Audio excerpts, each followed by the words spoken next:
विवाह पंचमी कथा। हिंदू धर्म में विवाह पंचमी का दिन शुभ माना जाता है क्योंकि इस दिन भगवान राम और माता सीता का विवाह हुआ था। शुभ दिन होने के बावजूद भी इस दिन को शादी विवाह के लिए अशुभ माना जाता है। पंचांग के अनुसार मार्गशीर्ष मास अगन की शुक्ल पक्ष की पंचमी तिथि को विवाह पंचमी मनाई जाती है। धार्मिक मान्यताओं के अनुसार इस शुभ दिन पर माता सीता और भगवान राम का विवाह मिथिलांचल में संपन्न हुआ था, इसलिए लोग इस दिन को भगवान राम और माता सीता के विवाह उत्सव या वैवाहिक वर्षगांठ के रूप में मनाते हैं। कहा जाता है कि इसी दिन तुलसीदास जी के द्वारा रामचरितमानस भी पूरा किया गया था। विवाह पंचमी के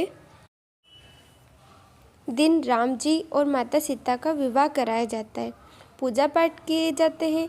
मान्यता है कि इससे घर पर खुशियों का आगमन होता है और वैवाहिक जीवन में प्यार बढ़ता है। ज्योतिष में विवाह पंचमी पर किए जाने वाले कुछ उपायों के बारे में भी बताया गया है।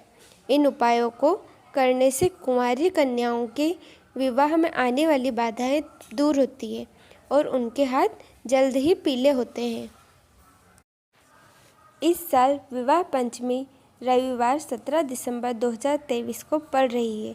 इसी दिन भगवान राम और सीता जी का वैवाहिक वर्षगांठ मनाया जाएगा। खासकर अयोध्या और नेपाल में इस दिन भव्य आयोजन होता है और लोग राम और सीता के विवाह का आयोजन कराते हैं। हिंदू धर्म में विवाह पंचमी के दिन को बहुत ही शुभ माना गया है, लेकिन इसके बावजूद भी इस दिन माता पिता अपनी कन्या का विवाह नहीं कराते। खासकर मिथिलांचल और नेपाल में इस दिन विवाह आयोजन नहीं होते क्योंकि विवाह के लिए इस दिन को अशुभ माना जाता है। आइए जानते हैं आखिर इसका कारण क्या है। विवाह पंचमी पर क्यों नहीं होती शादियाँ? विवाह पंचमी का दिन शुभ होता है और साथ ही इस दिन कई शुभ मुहूर्त भी होते हैं, लेकिन फिर भी इस तिथि पर माता पिता अपनी कन्या का विवाह नहीं कराते हैं। कहा जाता है इस दिन यदि ग्रह नक्षत्रों की स्थिति ठीक हो और शुभ मुहूर्त भी हो तब भी विवाह नहीं कराना चाहिए, क्योंकि हिंदू शादी विवाह के लिए विवाह पंचमी के दिन को अशुभ माना जाता है। दरअसल ऐसी मान्यता है कि इस तिथि में भगवान राम और माता सीता का विवाह हुआ था।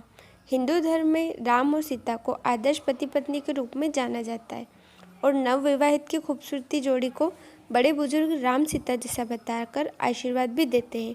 लेकिन इस बात से इनकार नहीं किया जा सकता कि राम जी और माता सीता का वैवाहिक जीवन बहुत ही कष्टपूर्ण रहा। विवाह के बाद भगवान राम और सीता जी को कई मुश्किलों का सामना करना पड़ा। विवाह के बाद राम जी और माता सीता ने 14 वर्ष वनवास में बिताए। वनवास के दौरान ही रावण द्वारा माता सीता का अपहरण भी किया गया। भगवान राम जब माता सीता को लंका से ले आए तब उन्हें अग्नि परीक्षा भी देनी पड़ी थी। इतना ही नहीं, भगवान राम ने गर्भवती सीता जी का परित्याग भी कर दिया था और सीता जी ने दोनों पुत्र लव और कुश को एक आश्रम में जन्म दिया और उनके आगे का सारा जीवन पुत्रों के साथ वन में ही बिता। इन्हीं कारणों को देखते हुए माता पिता विवाह पंचमी पर अपनी कन्या का विवाह नहीं कराते। माना जाता है कि इस दिन विवाह कराने से कन्या का वैवाहिक जीवन भी राम और सीता जी की तरह कष्टपूर्ण रह सकता है, लेकिन पूजा पाठ, व्रत और उपाय के लिए विवाह पंचमी के दिन को बहुत ही शुभ माना जाता है। विवाह पंचमी की कथा। राम और सीता भगवान विष्णु और लक्ष्मी माता के रूप में थे, जिन्होंने पृथ्वी लोक पर राजा दशरथ के पुत्र तथा राजा जनक की पुत्री के रूप में जन्म लिया था। पौराणिक मान्यताओं के अनुसार माता सीता का जन्म धरती से हुआ था। राजा जनक को एक नन्ही बच्ची मिली थी जब वह खेत में हल जोत रहे थे। उस नन्ही बच्ची को उन्होंने सीता नाम दिया। इसलिए सीता मैया जनक पुत्री के नाम से जानी जाती है। माता सीता द्वारा एक बार मंदिर में रखे भगवान शिव के धनुष को उठा लिया गया था, जिसे भगवान परशुराम के अलावा कोई भी नहीं उठा सकता था। तभी राजा जनक ने फैसला कर लिया था कि वह अपनी पुत्री के योग्य उसी मनुष्य को समझेंगे जो भगवान शिव के इस धनुष को उठा सकेगा और उस पर प्रंतिचा चढ़ा पाएगा। राजा जनक द्वारा स्वयंवर का दिन तय किया गया तथा चारों ओर संदेश भेज दिया गया।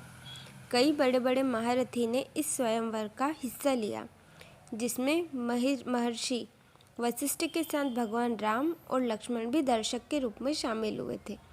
कई राजाओं ने प्रयास किया, लेकिन कोई भी उस धनुष की प्रत्यंचा चढ़ाना तो दूर की बात है, धनुष को हिला न सका।